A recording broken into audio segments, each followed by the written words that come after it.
Hello dear students, welcome to Ingress. मैं ओम चौधरी स्वागत करता हूं। आज हम देखने वाले हैं थर्मोडायनेमिक्स। तो आज अभी तक के जो वीडियोस थे उनमें क्या होता था, कॉन्सेप्ट्स में रहता था कि हम ओनली पीवाईक्यूज कर रहे हैं। तो आज यहाँ पे इस वीडियो में मैं सिर्फ तुम्हारी 2 से 3 मिनट लूंगा, जिसमें मैं ये चैप्टर का पूरा एक बार रिविजन भी करवा दूंगा मैं, ठीक है, जिसमें हमें इंपॉर्टेंट फॉर्मूलाज वगैरह सारी चीजें दिख जाएगी, ताकि हम पीवाईक्यूज करें तो हमारे माइंड में टॉपिक आ जाए। ठीक है, तो आज देखो, सबसे पहले हम स्टार्ट करते हैं। यहाँ पे थर्मोडायनेमिक्स के आपको मैं पार्ट बता दूं, जैसे थर्मोडायनेमिक्स के लॉज हैं, ठीक है। तो यहाँ पे थर्मल इक्विलिब्रियम है, जीरोथ लॉ है, फर्स्ट लॉ है, सेकंड लॉ है, ठीक है। इसके अलावा ये आपने नाम सुना होगा या फिर इनकी थ्योरी जानते हो। जैसे सबसे इंपॉर्टेंट, ज्यादा हमारे लिए इंपॉर्टेंट कौन सा है, जैसे फर्स्ट लॉ ऑफ थर्मोडायनेमिक्स, ठीक है। तो फर्स्ट लॉ ऑफ थर्मोडायनेमिक्स से delta Q equal to delta U plus delta W होता है। Change in energy equal to internal energy plus work done होता है ना। तो ये फर्स्ट टू ध्यान रखना है आपको, ठीक है। इसके अलावा हीट कैपेसिटी में ये देखो, हमने ये पढ़ा होगा delta Q equal to M S delta T, है ना, एम एस डेल्टा टी, जिसमें डेल्टा टी क्या है, चेंज इन टेम्परेचर, है ना, और एस क्या है, स्पेसिफिक हीट है। ये स्पेसिफिक हीट क्या होती है, delta Q upon M S delta T. ध्यान रखना, किसी भी 1 ग्राम सब्सटेंस का कितने उसका 1 डिग्री टेम्परेचर चेंज करने के लिए जितनी एनर्जी की रिक्वायरमेंट होती थी उसी को स्पेसिफिक हीट बोलते थे। और मोलर ही स्पेसिफिक हीट कैपेसिटी क्या होती है, C upon 1 upon N into delta Q upon delta T, मतलब 1 मोल के लिए होती थी, ध्यान रखना, ठीक है, और वो 1 ग्राम के लिए होती थी। दोनों में इतना सा डिफरेंस ध्यान रखना, है ना। और state variable and equilibrium state, तो देखो इसमें पीवीटी पढ़ते हैं हम, है ना, प्रेशर वॉल्यूम टेम्परेचर। तो इनके ऊपर हम ये सारी की सारी चीजें देखने वाले हैं। पीवी इक्वल टू एनआरटी आपको पता ही होगा, है ना, ये गैस इक्वेशन हमारी, है ना, आइडियल के लिए। इसके अलावा ये सेकंड लॉ में हम रेफ्रिजरेटर हीट इंजन, जो कि अब आपके लिए कट चुका है, ठीक है। लेकिन ध्यान रखना कि ये दोनों टॉपिक आते थे पहले, अभी बोर्ड लेवल रह गए हैं ये, लेकिन अब आपके ओनली ऑन कार्नोट इंजन रहते हैं। तो हम इसकी बात बाद में करेंगे, पहले ये चीज आपको माइंड में रहनी चाहिए कि हाँ ये हमारे फॉर्मुलेज है। चलो इसके अलावा और भी फॉर्मुलेज है, वो भी देख लो। यहाँ पे हम बात करें थर्मोडायनेमिक्स के प्रोसेस की, तो यहाँ पे 4 इंपॉर्टेंट प्रोसेस देखते हैं। यहाँ पे साइक्लिक प्रोसेस नहीं है, लेकिन साइक्लिक प्रोसेस के बारे में भी हम जानेंगे, ठीक है। तो यहाँ पे ध्यान रखना, आइसोथर्मल, एडियाबैटिक, आइसोकोरिक और आइसोबारिक। तो आइसोबारिक में ध्यान रखना बेटा, पी कांस्टेंट रहता है। इसमें क्या रहता है बेटा, पी कांस्टेंट रहता है, मतलब प्रेशर कांस्टेंट रहता है। तो V अपॉन टी भी कांस्टेंट रहेगा, ध्यान रखना, ठीक है। ये चीज आपको ध्यान रखना है। इसके वर्क डन का जो फॉर्मूला है वो क्या है, P W equal to P into delta V। Delta V मतलब चेंज इन वॉल्यूम, या फिर NR डेल्टा T।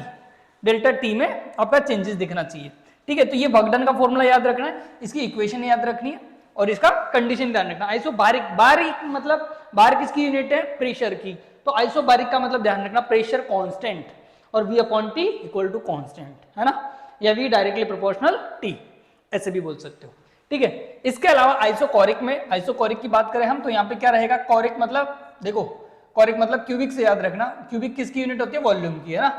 तो यहाँ पे वॉल्यूम कांस्टेंट रहता है, ध्यान रखना। तो वॉल्यूम कांस्टेंट, तो P अपॉन टी भी कांस्टेंट रहता है, और यहाँ पे कोई भी वर्क डन नहीं होता है, क्योंकि चेंज इन वॉल्यूम ही नहीं है, वॉल्यूम में चेंजेस ही नहीं हुआ, जो गैस थी वो वहीं की वहीं रही, तो कोई वर्क डन ही नहीं हुआ।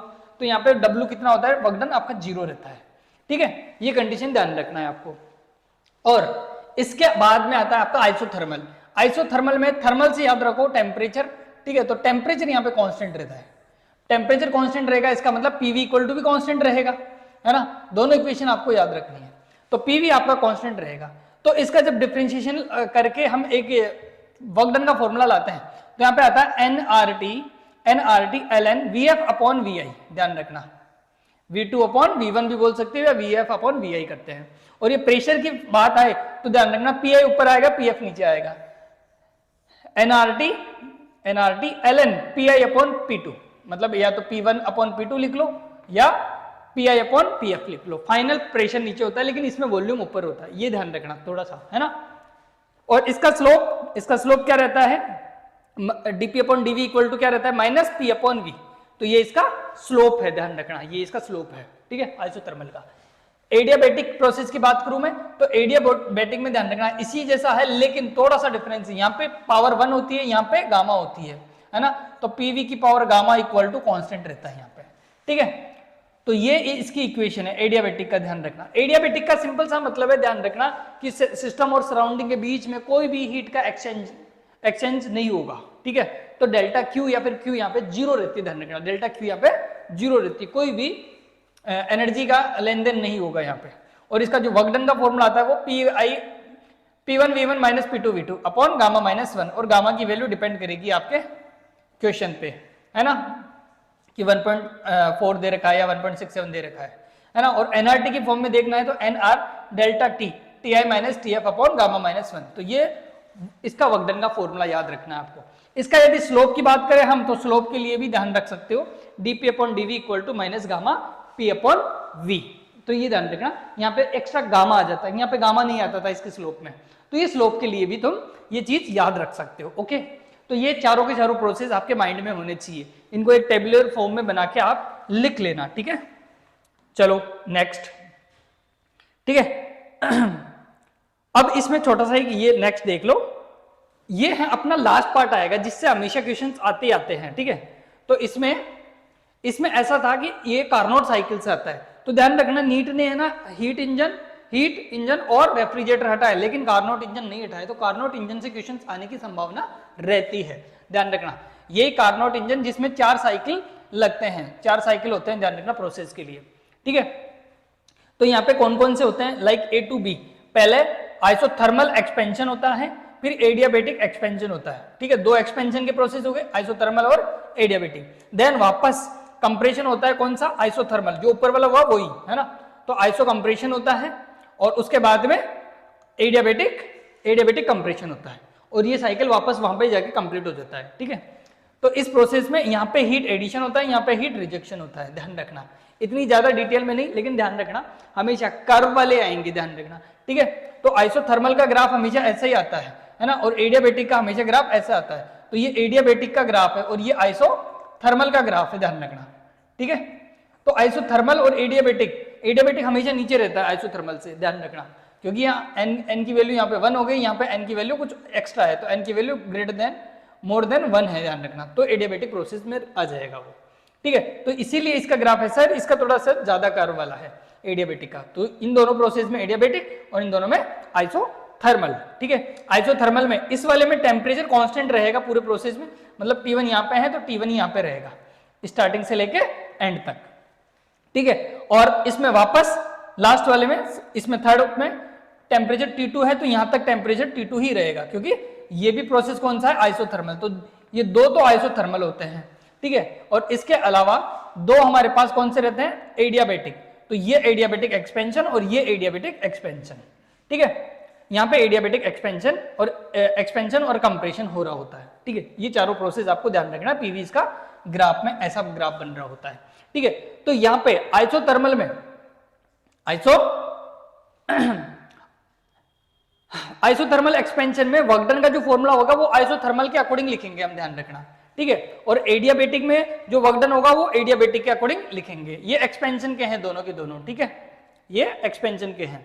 और फिर आइसोथर्मल में इसका वर्क डन W3 और W4 ऐसे रहेगा, तो ये रहेगा आपका कंप्रेशन में, ठीक है। तो ये वर्क डन के फॉर्मूलेज लिखेंगे हम आइसोथर्मल और एडियाबेटिक के अकॉर्डिंग, ठीक है।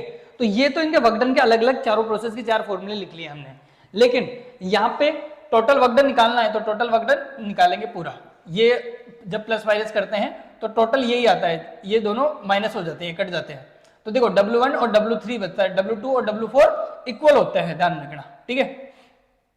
तो यहाँ पे ये भी लिख सकते हो एरिया ABCD, जो भी इसका एरिया आया ना अंदर का वो भी लिख सकते हो, वर्क डन निकालना है तो। यहाँ पे एफिशिएंसी की बात आती है तो एफिशिएंसी हमेशा ध्यान रखना कितना वर्क हुआ कितना इनपुट देने पे, ठीक है। तो आउटपुट अपॉन इनपुट, आउटपुट में कौन है, कुछ ना कुछ वर्क डन हो रहा है, और इनपुट में कौन है, हमने कुछ ना कुछ हीट ऐड की, तो हीट ऐड यहाँ पे की थी आइसोथर्मल में, ठीक है, इस टाइम। तो ध्यान रखना जब इसका फॉर्मूला W/Q1 ही हमारा हीट एडिशन था यहाँ पे, ठीक है, तो ये इनपुट था W/Q1, तो W टोटल आ ही गया हमारे पास, ठीक है। तो यहाँ पे जब इसमें फॉर्मूले में पुट करते हो तो ये फॉर्मूला एफिशिएंसी का निकल के आता है, ध्यान रखना, या तो ये याद रखना या फिर ये याद रखना, ठीक है। तो efficiency eta equal to 1 - Q2/Q1, ठीक है, या फिर W/Q1, या तो वर्क डन पता हो या फिर दोनों टाइम आपका हीट एडिशन और हीट रिजेक्शन पता हो तो भी कर सकते हो, टेम्परेचर पता हो तो भी कर सकते हो, क्योंकि एनआरटी रखोगे तो वही T2/T1 भी रख सकते हो यहाँ पे, है ना, ऐसे आता है। चलो ये रेफ्रिजरेटर वाला ये हट गया तुम्हारा। चलो भाई, अब हम क्वेश्चन करना स्टार्ट करते हैं यहां से। ठीक है, ये था पूरा बेसिक जिसमें तुम्हें सारी चीजें पता चल गई कि थर्मोडायनेमिक्स में क्या होने वाला है ना, क्या रहने वाला है। अब यहां से सबसे पहले स्टार्ट करते हैं यहां से। ठीक है, तो इसमें सबसे पहले अभी देखो, ये नीट में आया 2024 में 24 वाला क्वेश्चन है ये। ठीक है, 2024 वाला क्वेश्चन है ये। इसके अंदर पूछ रहा था work done by the along the path of BC.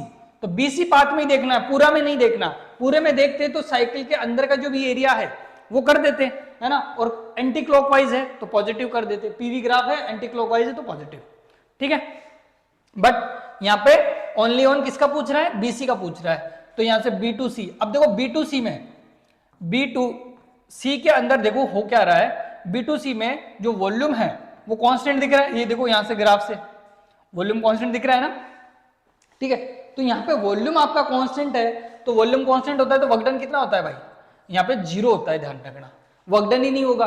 अरे इसमें पूछता, D2C में पूछता या C2D में पूछता तो हम एरिया निकाल लेते, एरिया अंडर द ग्राफ, है ना। तो ये रेक्टेंगल का जो भी अपना रेक्टेंगल बन रहा होता 300 माइनस ऑफ ये 4 और 100, तो 300, 3 इंटू 3 9। ठीक है, तो ऐसा आंसर निकाल लेते। लेकिन वो पूछ ही किसका रहा है, बीसी का पूछ रहा है। तो बीसी में देखो वॉल्यूम कांस्टेंट है, साफ साफ दिख रहा है ना। बी और सी में देखो वॉल्यूम है ना फिक्स हो गया, 400 ही है। जब बी पे था 400 था और सी पे था तब भी 400 था, तो वॉल्यूम कांस्टेंट है। वॉल्यूम कांस्टेंट मतलब आइसोकोरिक प्रोसेस। आइसोकोरिक में क्या होता था, आइसोकोरिक में वर्क डन 0 रहता है आपका, है ना। तो वही टेबल ध्यान रखना है आपको। चलो नेक्स्ट, इसके अंदर देखो, इसके अंदर बोल रहा है Charles law represent the as a denoted line. ठीक है, चार्ल्स लॉ के अकॉर्डिंग हमें डिनोट करना है। ओके, तो देखो P और V, PV के अंदर बताना है आपको। ठीक है, तो यहां पे V और T का ग्राफ दे रखा है। अच्छा, V बढ़ रहा है तो T भी बढ़ रहा है। ठीक है, V और T के बीच में ग्राफ दे रखा है और V और T का ग्राफ दे रखा है ऐसे। ठीक है, तो यहां पे देखो साफ साफ दिख रहा है, जिसका ज्यादा स्लोप होगा उसका ज्यादा प्रेशर होगा, क्योंकि हम लिखे PV इक्वल टू NRT लिखे। ठीक है, और यहां पे V और T के बीच में बात करूं मैं, NRT के बीच में बात करूं तो V डायरेक्टली प्रोपोर्शनल है T के, है ना, ऐसे बता सकते हैं। तो ये डायरेक्टली इसके प्रोपोर्शनल है, डायरेक्ट, है ना। तो इनका जिसका ज्यादा स्लोप होगा, अब स्लोप किसका ज्यादा है, स्लोप ज्यादा है भाई हमारा P1 का, क्योंकि P1 ऐसे है ना, ये एंगल ज्यादा बना रहा है। ठीक है, तो इसका स्लोप ज्यादा होगा, तो P1 का स्लोप ज्यादा है ना। तो इसका मतलब उसका प्रेशर भी सबसे ज्यादा होगा, क्योंकि यहाँ पे ये कब आता है, जब प्रेशर कांस्टेंट रहता है। तो प्रेशर तो कांस्टेंट है। अब P1 के लिए बात करें तो हम पूरे प्रेशर कांस्टेंट रहेगा, इसका स्लोप देके हम, तो इसका सबसे ज्यादा रहेगा, है ना। फिर दूसरा स्लोप हम इसके अकॉर्डिंग देखें तो इसका स्लोप कम होगा, तो इसका स्लोप कम होगा, P2 का स्लोप कम होगा, और सबसे कम किसका होगा, P3 का स्लोप कम होगा। तो ऐसे, तो as it is as a slope से भी आप देख सकते हो, है ना। P अपॉन V का स्लोप देख सकते हो, P और T का स्लोप देख सकते हो, VT का। ठीक है, तो आपका ये कौन सा ऑप्शन मैच हो रहा है, 1 2 3 4th नंबर का हो रहा है ऑप्शन आपका मैच। ठीक है, तो सिर्फ और सिर्फ स्लोप देखना था। नीट में इतनी ज्यादा हैवी क्वेश्चन नहीं होते कि ज्यादा दिमाग लगाना पड़े, सिर्फ आपको क्वेश्चन नॉर्मली पूछ रहा होगा। ये भी 2024 में आया हुआ क्वेश्चन है ना। तो थर्मोडायनेमिक्स से क्वेश्चन बड़े इजी आते हैं, बस कॉन्सेप्ट पता होना चाहिए आपको। चलो भाई, अब यहां पे है 23 में आया हुआ क्वेश्चन है ये। इसके अंदर देखो, for the given cycle the work done during the isobaric process. Isobaric process, अच्छा देखो, कई बच्चे ऐसे सोचे होंगे कि अच्छा वर्क डन तो निकालना है, साइक्लिक प्रोसेस है, फटाफट से निकाल दो। लेकिन नहीं, तुम क्लियर तरीके से पढ़ो क्वेश्चन, पता चलेगा तुम्हें कि आइसोबारिक बोल रहा है वो। आइसोबारिक में क्या होता था, आइसोबार का मतलब याद करो प्रेशर कांस्टेंट होता था। तो इसमें प्रेशर किस में कांस्टेंट है, या देखो इसमें बढ़ रहा है, इसमें बढ़ रहा है, तो ये वाला जो लाइन है इसमें प्रेशर कांस्टेंट हो गया 3 × 10⁻² हो गया है इसमें। तो इसमें प्रेशर कांस्टेंट हो गया, तो इसका ही पूछ रहा है वो। इसका मतलब वर्क डन किसका पूछ रहा है वो, AB का। ऐसा पता करना पड़ेगा आपको। ठीक है, अब देखो AB के बीच में, AB के लिए वर्क डन निकालना है तो एरिया अंडर द कर्व कर लो, ये लो भाई एरिया अंडर द कर्व। कई बच्चों ने क्या किया होगा, टोटल एरिया निकाल के इसका एरिया माइनस कर दिया होगा। अरे ना भाई, सिर्फ ओनली ऑन आइसोबारिक का पूछ रहा है, इसका मतलब ये एरिया निकालना है आपको। ठीक है, अब इसका एरिया कैसे निकालोगे, देखो ये न्यूटन मीटर में है, ये वॉल्यूम मीटर क्यूब में है, तो P into delta we, P into delta we कर दो। ठीक है, तो आपका W निकल जाएगा। तो P कितना है 3 इंटू 10 की पावर 2 और डेल्टा V कितना है 3 माइनस 1, 3 माइनस 1। ठीक है, तो ये आ गया 6, तो 600 जूल के अराउंड इसका वर्क डन हो जाएगा। तो आपका 600 के अराउंड आपका आंसर आ जाएगा भाई। ठीक है, सिंपल है, बट जो टॉपिक है या फिर जो कीवर्ड्स है उनको समझना होगा। आइसोबारिक, आइसोबारिक का मतलब प्रेशर कांस्टेंट, ऐसा सोचना होगा। और प्रेशर कांस्टेंट कहां दिख रहा है वो सोचना है, वो आपको AB में दिख रहा है, तब जाके मैं ये AB लिख पाया हूं, है ना। तो ऐसे कंडीशन ध्यान रखना पड़ेगा आपको बेटा।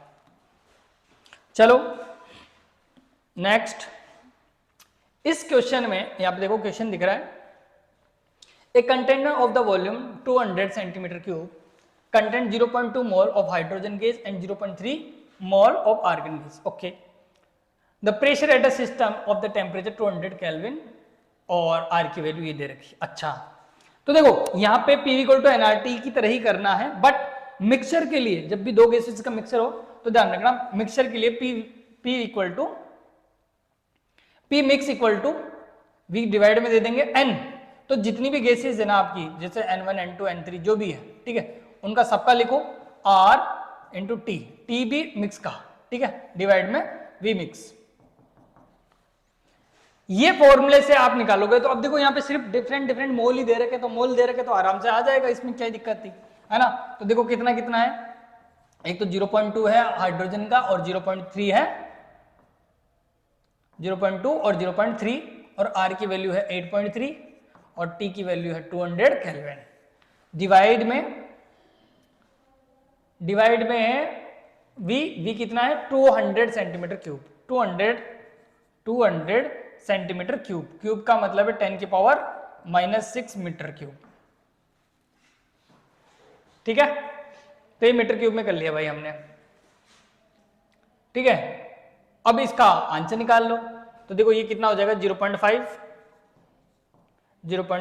8.3 इंटू 200, अच्छा 200 से तो 200 गया एक तरह से। ठीक है, तो ये 10 की पावर -6,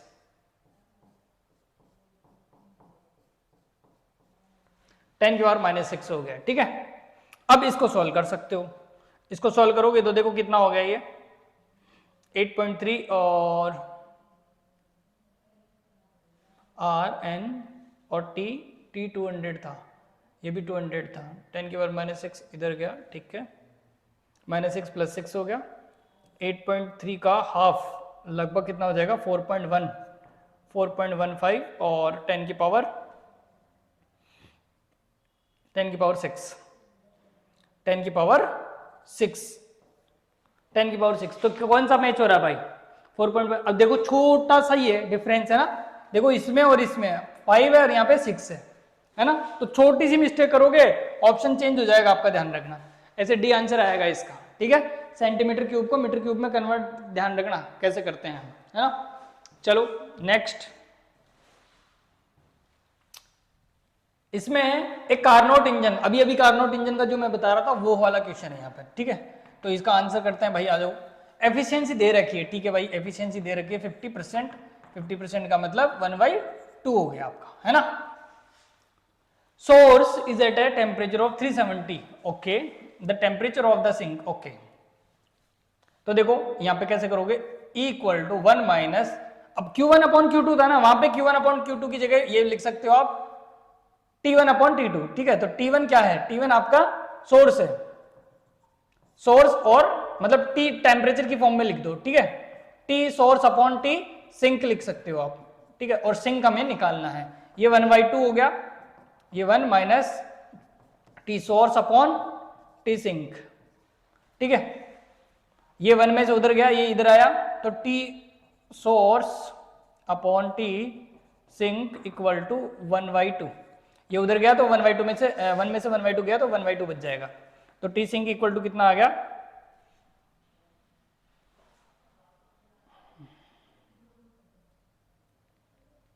टी सिंक,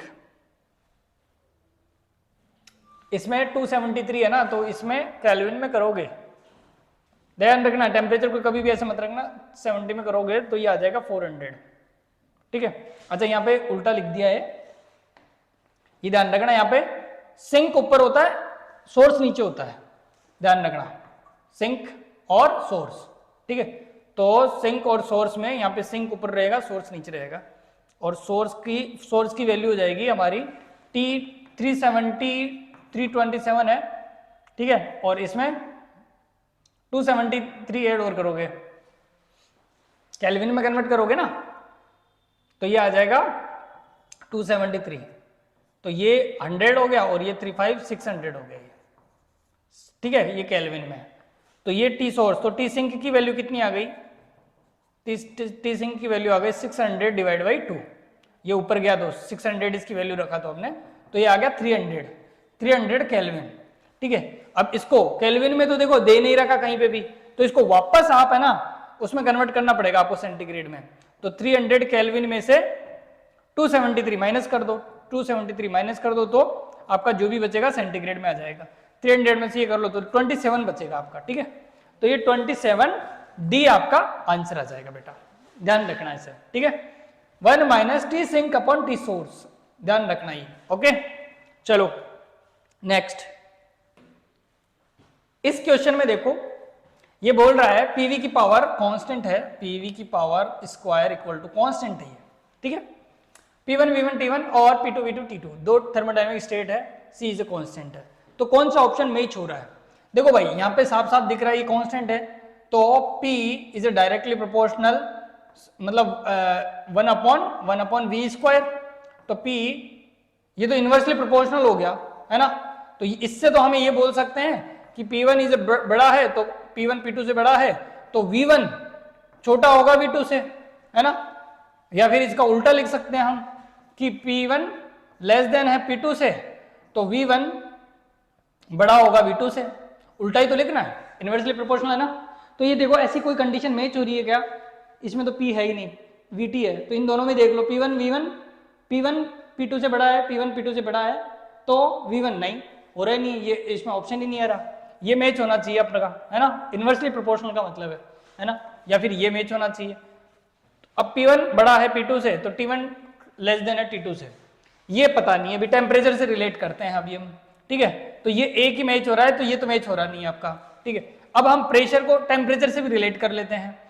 अब देखो यहाँ पे तुम ये बोल रहे हो कि V की वैल्यू, या फिर V का है ना PV इक्वल टू nRT, जानते हो ना, PV इक्वल टू nRT, है ना, तो इसकी वैल्यू डाल दो आप, V की वैल्यू डाल दो, ठीक है, V की वैल्यू क्या डालोगे, nRT अपॉन P, ठीक है, तो ये वैल्यू इसमें डालो, तो P V की पावर स्क्वायर है, तो V की वैल्यू डाल दो, nRT अपॉन P का स्क्वायर इक्वल टू कांस्टेंट, है ना, ये P इक्वल टू nRT से मैंने इसमें इक्वेशन डाल दी है भाई, क्योंकि मेरे को P और देखो P और T के बीच में रिलेशन देखना है मेरे को, बाद में V और T का भी रिलेशन देख लेंगे, पहले P और T का देखते हैं, ठीक है। तो यहाँ पे P और T का देखेंगे तो हम P into N square R square T square upon P square, ठीक है, तो ये यहाँ से एक P से P कट गया इक्वल टू कांस्टेंट, और ये सारी चीजें कांस्टेंट है, तो हम ये बोल सकते हैं कि P इधर गया तो P directly proportional T square के,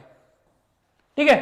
और अब इससे रिजल्ट लिख सकते हैं P और T के, मतलब P1 बड़ा है P2 से, तो T1 बड़ा होगा T2 से, ठीक है। अब ये भी मैच करके देख लो कि ये किसी में मैच हो रहा है क्या, है, नहीं तो V और T के बीच में निकालेंगे हम, तो देखो P और T के बीच में रिलेशन देखो, P1 बड़ा है P2 से, तो T1 बड़ा है T2 से, नहीं ये भी नहीं हो रहा, और ये तो V के लिए है, मतलब ये भी नहीं हो रहा, तो इसका मतलब ये भी गलत है ना।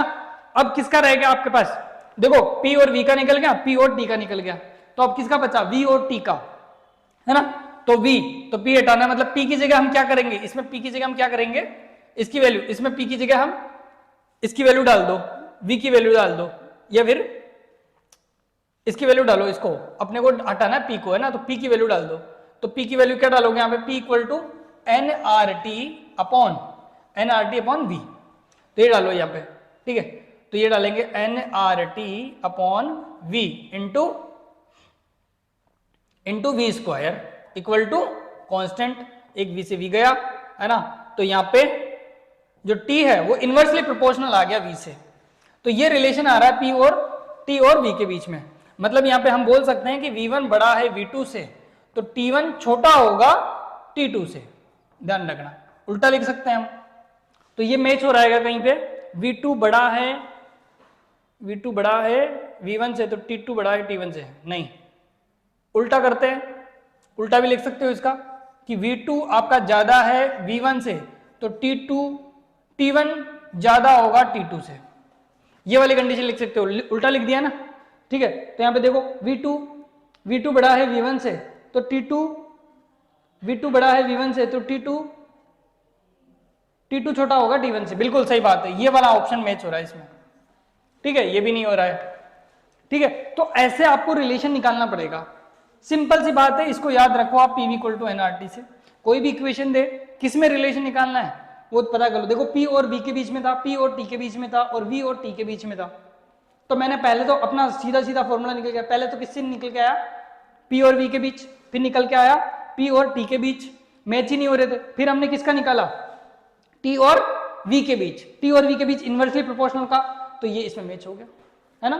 V2 बड़ा है तो T2 छोटा होगा, सिंपल। समझ गए। ऐसे क्वेश्चंस आपको ध्यान में रखने हैं, ये इजी है बट प्रैक्टिस जरूरी है इनकी। चलो भाई, अब यहां पे एक क्वेश्चन है तुम्हारे पास कि 2 रॉड्स, एक तो बनी है कॉपर से और दूसरी बनी है स्टील से, ठीक है। सेम लेंथ L1 L2 बराबर है भाई, ठीक है। और same cross section area, A1 area भी आपका बराबर है। ज्वाइन टुगेदर, ओके, दोनों को ज्वाइन कर दिया। Thermal conductivity of the copper and steel are, इनकी कंडक्टिविटी दे रखी है, किस किस की, कॉपर की दे रखी है 385 और स्टील की दे रखी है 50, ठीक है। ये दो थर्मल कंडक्टिविटीज दे रखी है। फ्री एंड पे copper and steel as a held off, देखो कॉपर का जो फ्री एंड है मतलब ऐसे ज्वाइन की गई है, ठीक है। ये दोनों रोड ऐसे ज्वाइन की गई है, ऐसे ब्लॉक डायग्राम बना लिया करो। तो इसके अंदर है कि मान लो ये तो कॉपर की है और ये स्टील की है। जो कॉपर की है वो 100 सेंटीग्रेड पे है और जो इसका वन एंड, ठीक है, और इसका अदर एंड 0 डिग्री पे है, सेंटीग्रेड 0 डिग्री सेंटीग्रेड पे है। बीच पे जो जंक्शन है उसका T टेम्परेचर मान लेते हैं।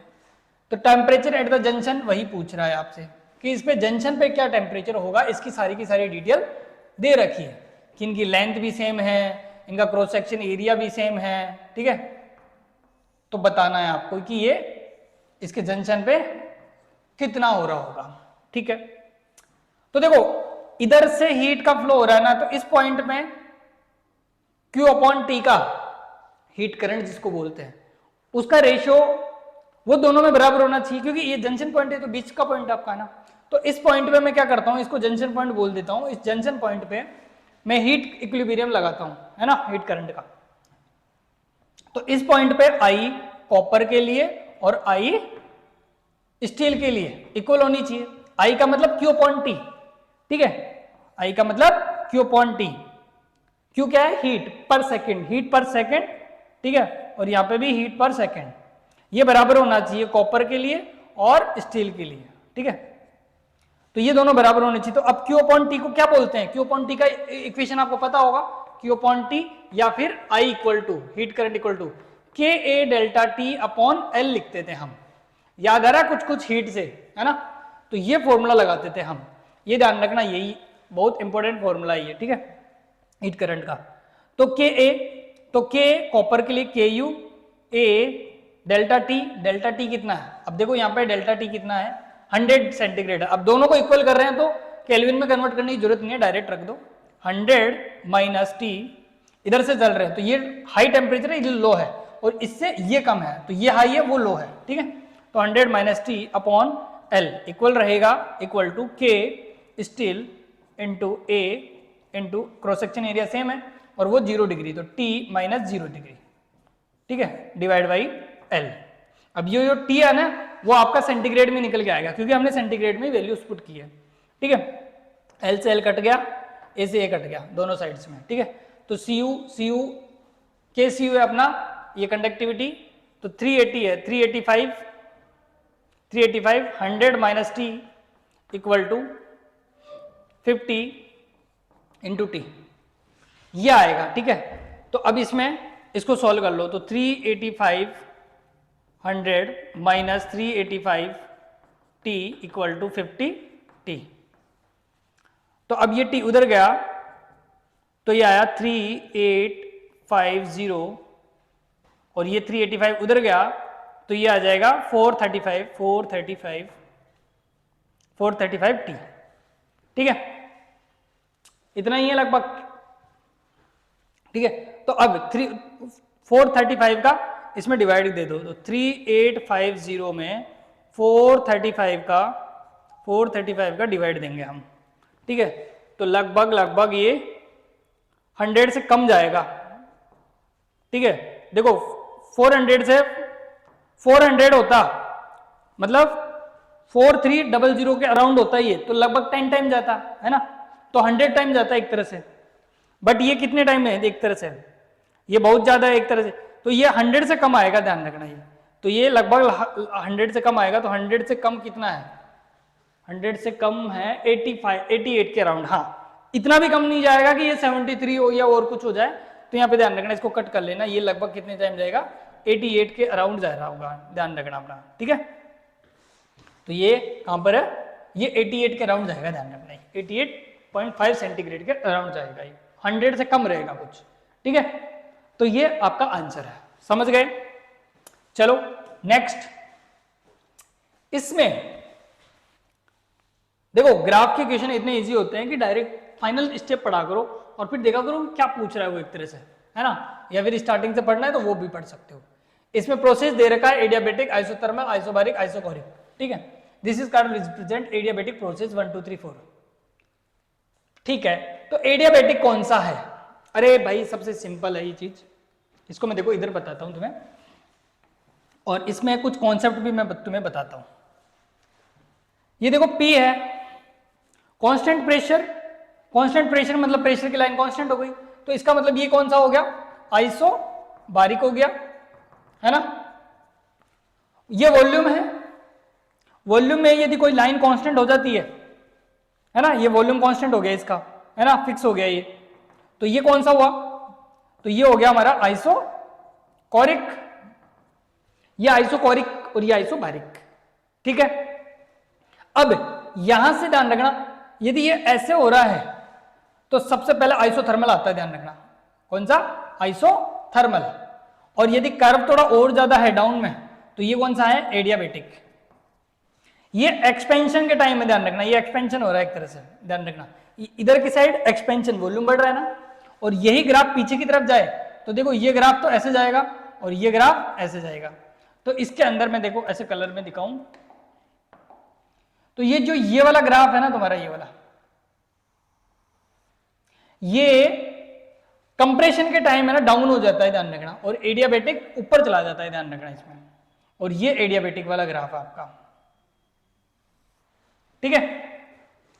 तो अब इसमें area under the graph compression expansion के टाइम किसका ज्यादा, IT का ज्यादा है ना, तो ध्यान रखना WIT का ज्यादा होगा WAB से, ये भी ध्यान रख लेना आप, एक छोटी सी स्टेप है, इसको आप ध्यान रख सकते हो तो रख लेना कि WIT मतलब आइसोथर्मल, कब, एक्सपेंशन के टाइम, इधर की लाइन में, मतलब एक्सपेंड हो रहा है ना, ये ग्राफ ऐसे जा रहा है तो ये है एक्सपेंशन, तो एक्सपेंशन के टाइम वर्क डन आइसोथर्मल का ज्यादा होगा, क्योंकि देखो एरिया अंडर द ग्राफ किसका ज्यादा है, IT का। और यही चीज कंप्रेशन के टाइम ध्यान रखना, कंप्रेशन के टाइम देखो, कंप्रेशन के टाइम AB ऊपर चला गया है ना, एडियाबेटिक ऊपर चला गया और IT नीचे रह गया, तो इसका एरिया कम आएगा और इसका एरिया ज्यादा आएगा, एरिया अंडर द ग्राफ, है ना। तो इस टाइम ये चीज ध्यान रखना कि वर्क डन AB का ज्यादा होगा WIT से, ये चीज आपको ध्यान में रखनी है। तो इसमें मैं बहुत सारी चीजें समझा दी हूं एक में ही, ध्यान रखना कि वर्क डन कंप्रेशन के टाइम पे उल्टा हो जाता है और एक्सपेंशन के टाइम आईटी का ज्यादा होता है। सबसे ज्यादा तो आइसोबार का ही होगा देखो, और सबसे कम आइसोकोरिक का। अरे इसका तो 0 ही है और इसका सबसे ज्यादा है, लेकिन इन दोनों में कंपेयर करना है हमें बेसिकली, ठीक है। चलो नेक्स्ट, और इसमें उल्टा हो जाता है, ध्यान रखना, आइसोबार का सबसे कम होगा, फिर आईटी का होगा, फिर एबी का होगा, और इसका होगा ही नहीं इसका तो, ठीक है। चलो, तो इसमें सिंपल सा पूछ रहा है कि आइसो एडियाबेटिक कौन सा है। अरे तो ये आईटी है और ये एडियाबेटिक है, ये एबी है, तो आईटी पहले आता है, एबी बाद में आता है, ध्यान रखना। तो 2 नंबर का जो ग्राफ है आपका वो क्या होगा, एडियाबेटिक प्रोसेस। एडियाबेटिक ही तो पूछ रहा है, आइसोथर्मल एडियाबेटिक, तो एडियाबेटिक के फिर बहुत सारे ग्राफ आते रहते हैं और वो डिपेंड करता है पावर। यहाँ पे एन की वैल्यू 1 है एडियाबेटिक में, पीवी इक्वल टू कॉन्स्टेंट पढ़ा होगा ना, तो वी की पावर 1 मान सकते हैं, बट यहाँ पे पीवी की पावर गामा होती है, पीवी की पावर गामा। तो जैसे जैसे गामा बढ़ता जाता है ना, वैसे वैसे ग्राफ ऐसे जाता रहता है, ठीक है। जैसे गामा की वैल्यू 1.47 आ गई, तो यहाँ पे 1.47 आ गई, फिर 1.67 आ गई, फिर ऐसे बढ़ती जा रही है, ठीक है। तो वो डिपेंड करता है कितनी वैल्यू है, तो जितनी ज्यादा वैल्यू होगी ग्राफ ज्यादा ज्यादा झुकता जाएगा आपका, ठीक है। तो ये चीज आपको ध्यान रखनी है बेटा। चलो ठीक है, चलो नेक्स्ट क्वेश्चन।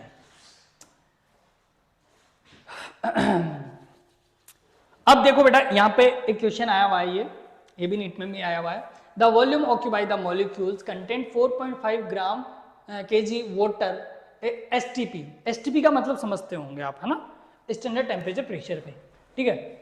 तो उस टाइम है ना intermolecular forces Venice all away is, ठीक है। तो वो वॉल्यूम में पूछ रहा है वो। तो पीवी इक्वल टू एनआरटी आपने सुना है, पीवी इक्वल टू एनआरटी आपने सुना है भाई, ठीक है।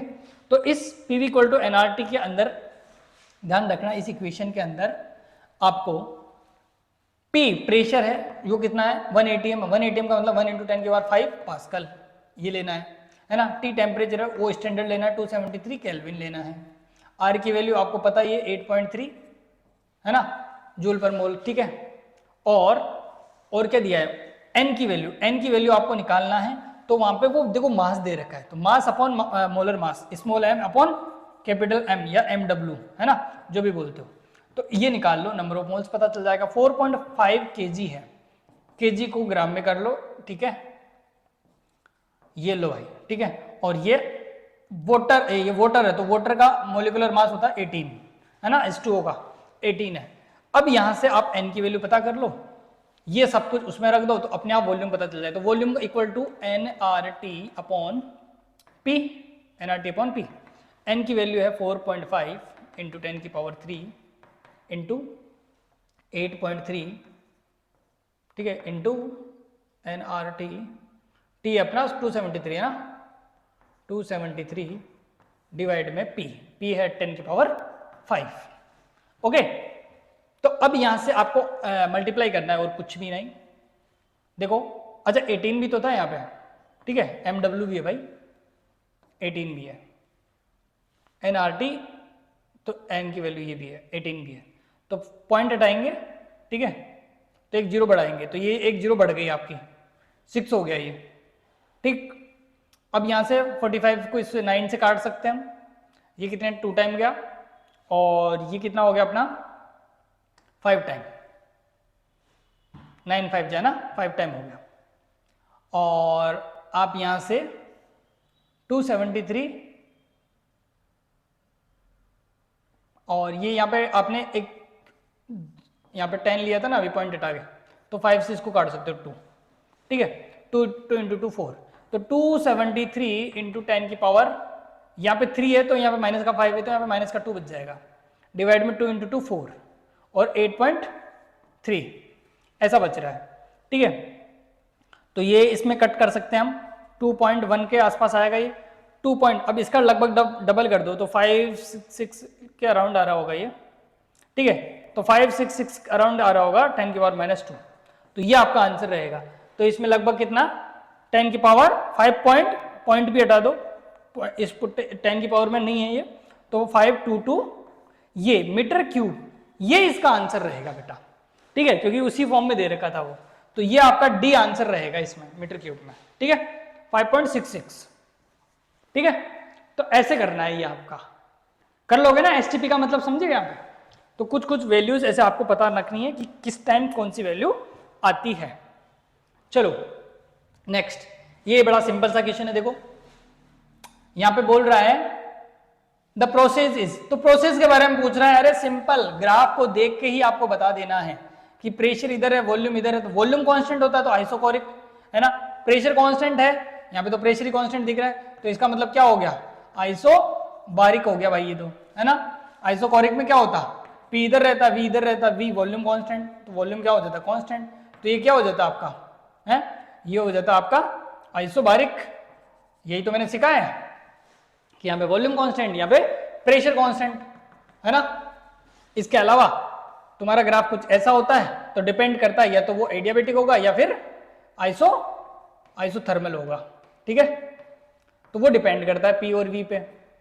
समझ गए? तो ये कन्वर्जन आपको ध्यान रखना है। चलो नेक्स्ट, ये बोल रहा है which of the following process is a heat neither absorb nor released. अभी अभी मैंने स्टार्टिंग में जब शॉर्ट नोट्स बता रहा था तुम्हें, शॉर्ट में समरी बता रहा था, उसमें मैंने बोला था कि एडियाबेटिक प्रोसेस के लिए याद रखना, ना तो वो हीट एक्सचेंज करता है, ना लेता है, ना देता है। ठीक है, तो हीट एक्सचेंज नहीं करता है, ऐसा कौन सा सिस्टम है, तो ऐसा एक ही सिस्टम है, आइसो एडियाबेटिक, ध्यान रखना। ठीक है, क्योंकि इसमें डेल्टा क्यू इक्वल टू 0 रहता है, नो हीट एक्सचेंज, मतलब Q is a constant, heat का कोई एक्सचेंज नहीं होता है। आइसोबारिक में P इक्वल टू कांस्टेंट होता है, ध्यान रखना, मतलब चेंज इन प्रेशर 0 बोल सकते हो आप। आइसोकोरिक में V कांस्टेंट रहता है, तो चेंज इन वॉल्यूम कितना हो गया, 0, इसीलिए वर्क डन भी 0 होता है। आइसोथर्मल में T इक्वल टू कांस्टेंट होता है, इसलिए थर्मल चेंज इन टेम्परेचर 0 होता है। समझ गए, है ना। तो इसमें इंटरनल एनर्जी, क्योंकि इंटरनल एनर्जी किस पे डिपेंड करती है, एन आर डेल्टा टी पे, है ना, F/2 N R delta T पे, है ना, F/2 N R delta T पे। तो डेल्टा टी, तो टेम्परेचर में चेंज होगा तो इंटरनल एनर्जी में चेंज होगा, तो इसीलिए यहाँ पे यू भी 0 रहती है। तो आइसोथर्मल की कहानी ये है और एडियाबेटिक की कहानी ये है कि डेल्टा क्यू 0 होता है, इसमें डेल्टा यू 0 होता है, ध्यान रखना। समझ गए ना, डेल्टा यू 0 होता है, इंटरनल एनर्जी में कोई चेंजेस नहीं आता है। ओके, तो ध्यान रखना यहाँ पे ऑप्शन कौन सा रहेगा, ए ऑप्शन रहेगा बेटा। चलो नेक्स्ट, चलो अभी इस लेक्चर में यही, और ये क्वेश्चन आपके लिए होमवर्क सेकंड पार्ट में हम इसके आगे से करेंगे। जब तक ये जो भी मैंने पढ़ाया वो आप ध्यान से अच्छे से करो और PYQ सारे दोबारा से लगाओ एक बार। ओके, जब तक के लिए all the best, bye bye.